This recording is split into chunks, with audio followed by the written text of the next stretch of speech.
बाक्सानि गरेसराव आसाम सरकारनि आसाम लन बनास आरो रेहाय बिथांखिनि सिङाव चेक राननाय हाबाफारि खुंदों।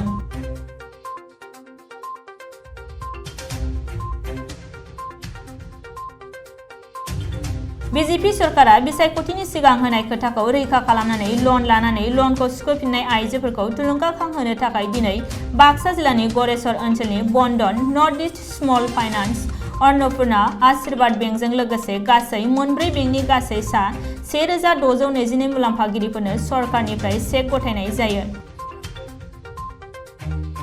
दिनै गरेसरनि जौगाखां खोन्दोनि मावख'आव खुंनाय चेक राननाय हाबाफारियाव बिटिसिनि गरेसर बियाबनि एमसिएलए पबित्र कुमार बर'आ बाहागो लायो।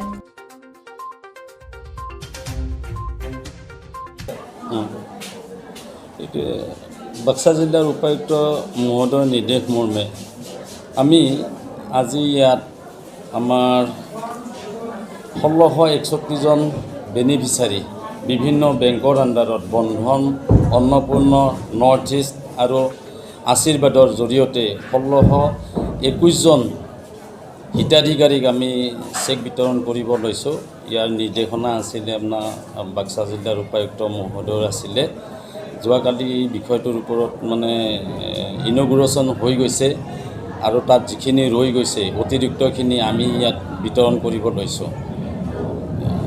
আজি যিখিনি হিতাধিকাৰী আছিলে বন্ধন বা অন্নপূৰ্ণ নৰ্থ ইষ্ট বা আশীৰ্বাদত যিবিলাক বোৰ্ড আছিলে তেখেতসকলে বেংকৰ জৰিয়তে ঋণ লৈছিলে আৰু ঋণৰ যিখিনি টকা পৰিশোধ কৰিব ৰৈ গৈছিলে সেইখিনি টকা অসম চৰকাৰৰ ফাইনেন্স ডিপাৰ্টমেণ্টে আপোনাৰ মানে আউটষ্টেণ্ডিংখিনি দিয়াৰ ব্যৱস্থা কৰিছে যাতে তেওঁলোকে ঋণটো তাৰমানে পৰিশোধ কৰিব পাৰে।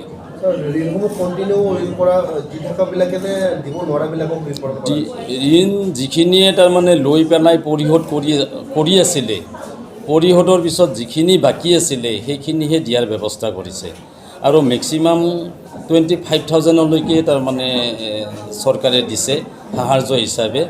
আৰু এইটো আছিলে Assam micro' finance incentive and relief fund বুলি আপোনাৰ কৈছে কথাটো। তাত আমাৰ 1621 জন বেনিফিচাৰী আছে ইয়াতে।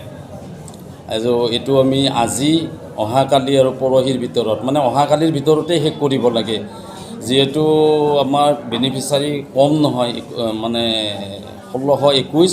তেতিয়াহ'লে আমি আজিকালিৰ ভিতৰত চাওঁ যদি হৈ যায় তেতিয়াহ'লেতো কথা নাই, আৰু নহয় যদি তেতিয়াহ'লে নেক্সট ডে আমি সেই কৰি দিম আৰু আপোনাৰ ডিষ্ট্ৰিবিউশ্যন কৰাৰ ব্যৱস্থাটো কৰিম।